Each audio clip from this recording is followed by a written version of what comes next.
Bismillahirrahmanirrahim. Assalamualaikum warahmatullahi wabarakatuh. Apa kabar Ananda semua? Semoga selalu dalam lindungan Tuhan Yang Maha Kuasa, tetap dalam keadaan sehat, dalam pikiran positif yang selalu bersemangat untuk meraih ilmu dan meraih masa depan yang lebih baik. Oke, pada kesempatan kali ini saya akan menjelaskan tentang jaringan telekomunikasi.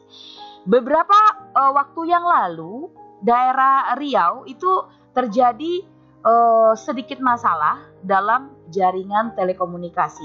Karena salah satu provider yang cukup besar di Indonesia mengalami musibah pada kantor pusatnya. Sehingga jaringan telekomunikasi antara satu dengan yang lainnya sempat terputus beberapa saat. Nah, apa yang kita rasakan? Sulit untuk berkomunikasi ya, atau mungkin bagi teman-teman atau ada keluarganya kali yang membuka usaha secara online, waduh ini terasa sekali untuk berkomunikasi dengan para pelanggan, atau mungkin teman-teman yang berada di dunia ojek online, atau teman-teman yang pokoknya yang berusaha atau ada bidang bisnisnya menggunakan dunia online. Nah, ini sangat terganggu sekali akibat putusnya jaringan tersebut. Nah, sebelum kita lanjut bercerita tentang masalah jaringan telekomunikasi, kita ada baiknya kita tahu terlebih dahulu mengenai apa itu jaringan telekomunikasi. Nah, ini dia. Jaringan telekomunikasi adalah rangkaian perangkat telekomunikasi dan kelengkapannya yang digunakan dalam melakukan aktivitas telekomunikasi. Jadi baik jaringan maupun perangkatnya harus lengkap untuk bisa saling berkomunikasi antara satu dengan yang lainnya. Nah, ini dia macam-macam jaringan yang digunakan dalam bidang telekomunikasi ya. Ada dua berdasarkan media transmisi yang ini ya.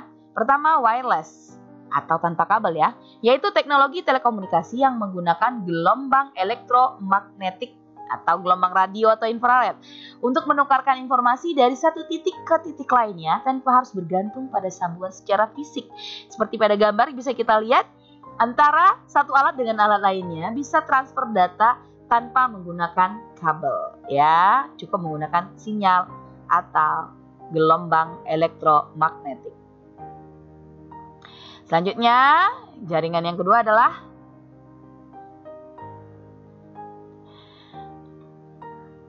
wireline atau menggunakan kabel, yaitu teknologi telekomunikasi yang menggunakan jaringan dengan perantara kabel. Jadi untuk berkomunikasi dia tidak menggunakan sinyal, melainkan setiap transmisi data atau perpindahan data antar satu workstation ke workstation lainnya, antara satu komputer ke komputer lain itu menggunakan kabel.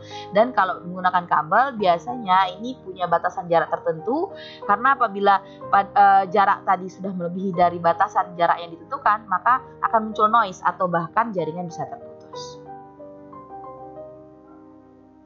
Tapi teknologi sekarang sudah makin canggih ya, yang menggunakan kabel sudah banyak. Apalagi yang menggunakan teknologi fiber optik. Wow, itu jaringannya kencang sekali. Oke, beberapa istilah dalam jaringan telekomunikasi. Yang pertama ada Wi-Fi atau wireless fidelity. Adalah sebuah teknologi yang menggunakan gelombang radio untuk menyediakan konektivitas jaringan. Koneksi Wi-Fi dibuat menggunakan adaptor nirkabel untuk membuat hotspot yang terjangkau oleh sebuah router nirkabel dan terhubung dengan layanan internet. Intinya kita mau connect ke internet nggak pakai kabel. Nah, dengan syarat di sana sudah ada hotspotnya.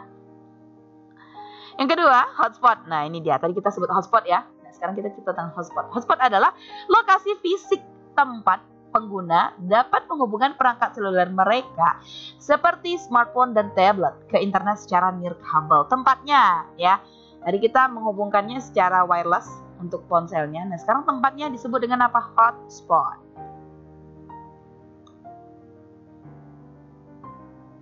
And the next,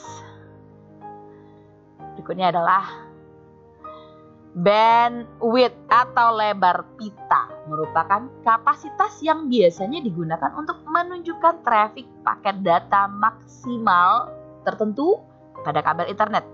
Pengertian lain dari bandwidth internet ini adalah jumlah dari konsumsi transfer data yang biasanya dihitung dalam bentuk satuan waktu atau bit per second.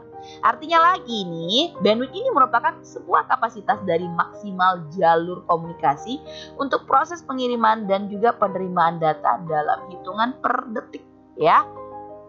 Oke. Berikutnya adalah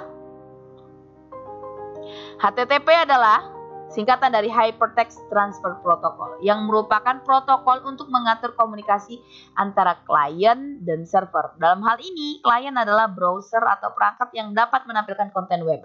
Sedangkan HTTPS, jadi mungkin pernah kita lihat ada http://www.youtube.com. Nah, itu misalkan.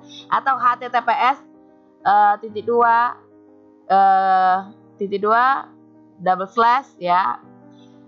www.google.com.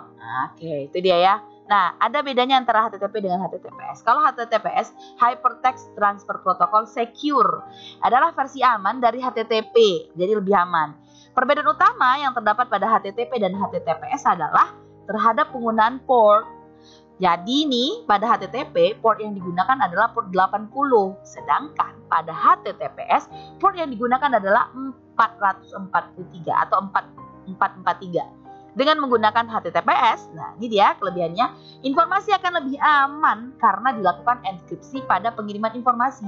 Informasi yang dikirim pun hanya akan dapat diakses oleh klien dan server akhir. Begitu. Jadi banyak ya terjadi pencurian data. Data itu penting sekali, data-data pribadi kita penting sekali. Jangan sampai data kita bocor ke khalayak ramai.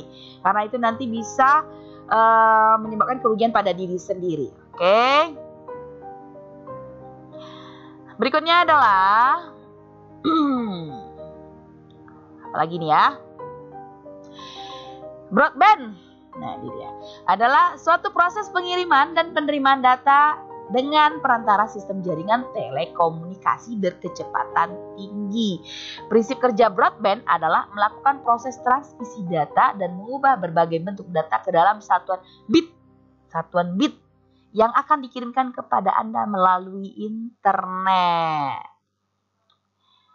Oke.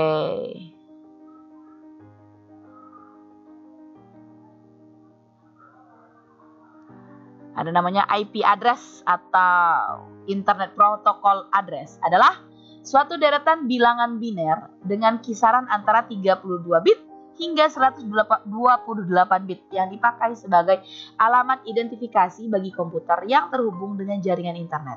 Contohnya ini. Nah, angka, coba lihat, perhatikan pada gambar yang tertera. Angka 103.102.166.224, oke?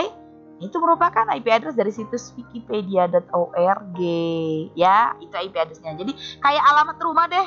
Jadi misalnya rumah kamu tinggal di mana? Oh, di Jalan Bawal nomor 43. SMA 5 alamatnya di mana? Jalan Bawal nomor 43. Jadi ada alamat, ada nomor rumah. Setiap situs yang kita tuju wajib mempunyai alamat identik atau alamat yang lebih spesifik. Masing-masing ponsel yang kita gunakan juga mempunyai IP address. Masing-masing komputer yang terhubung dengan internet pun juga mempunyai IP address. Kalau tidak ada IP address, maka tidak bisa terhubung atau terkoneksi ke jaringan internet. Begitu, ya. Oke. Berikutnya, istilah yang lain adalah URL atau URL. Merupakan singkatan dari Uniform Resource Locator. URL dapat didefinisikan sebagai serangkaian karakter dengan standar format tertentu yang digunakan sebagai alamat untuk menuju ke suatu halaman internet tertentu seperti website, blog, atau gambar. Contohnya www.wikipedia.org. Kalaulah tadi untuk IP address itu berupa deretan angka, nah ini berupa deretan karakter. Karena tidak semua orang bisa menghafal deretan angka untuk sebuah alamat situs, maka dialihkan alamat tadi menjadi sebuah URL atau sebuah alamat yang bisa kita ingat. Oh, kita mau cari tentang YouTube, maka akan buat YouTube. Kita mau cari tentang Google, maka akan buka Google. Dengan simbol kata-kata saja kita bisa menghafal lebih cepat dibandingkan harus menghafal deretan angka untuk menuju ke sebuah situs atau website.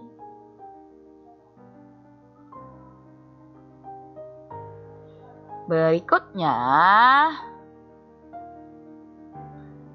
World Wide Web atau WWW atau kalau bahasa Indonesianya WWW adalah suatu akses informasi yang biasa digunakan oleh URL untuk mengidentifikasi berbagai konten yang terdapat di internet. Konsep WWW pertama kali dikembangkan pada tahun 1989 oleh Berners-Lee pada tahun 1991.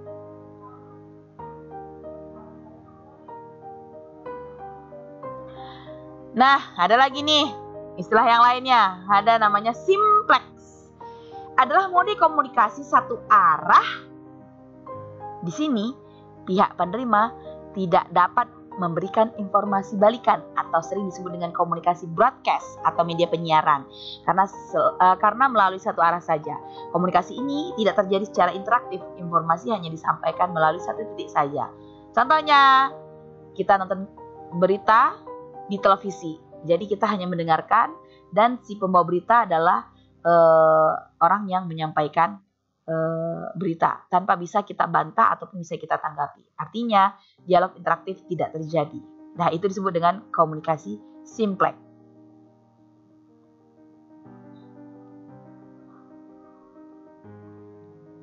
Nah, ini dia.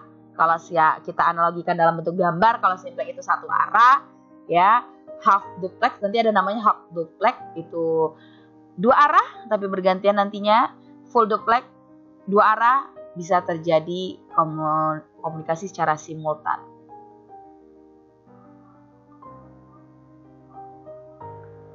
Oke, kita jelaskan dalam bentuk kalimat ya. Duplex, tadi udah lihat gambarnya. Penjelasannya adalah duplex adalah komunikasi data yang dilakukan menggunakan dua arah, di mana antara penerima dan pengirim dapat saling bertukar informasi dan saling berkomunikasi.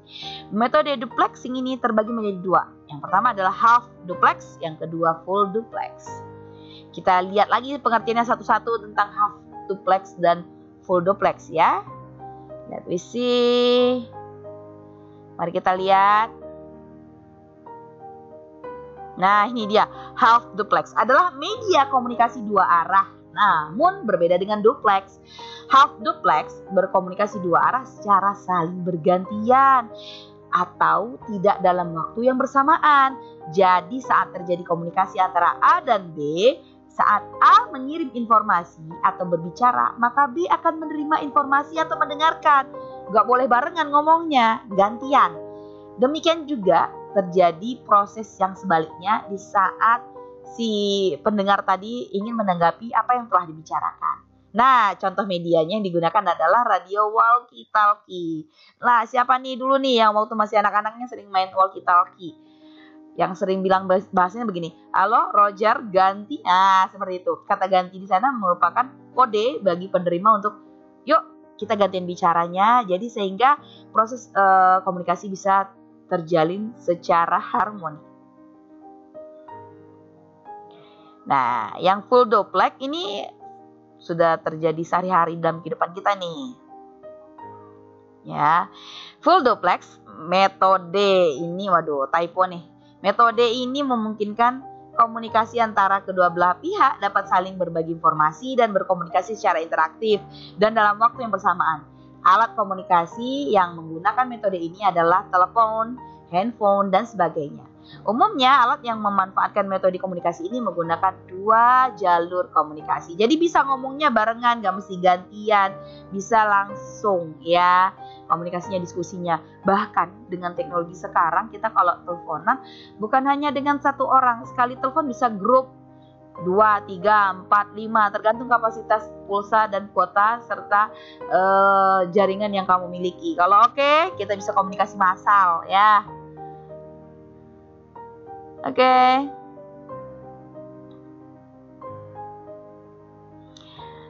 Hanya itu materi kali ini. Semoga ini bermanfaat, bisa menambah wawasan kamu, bisa menambah ilmu pengetahuan kamu ya. Oke, terima kasih banyak. Assalamualaikum warahmatullahi wabarakatuh.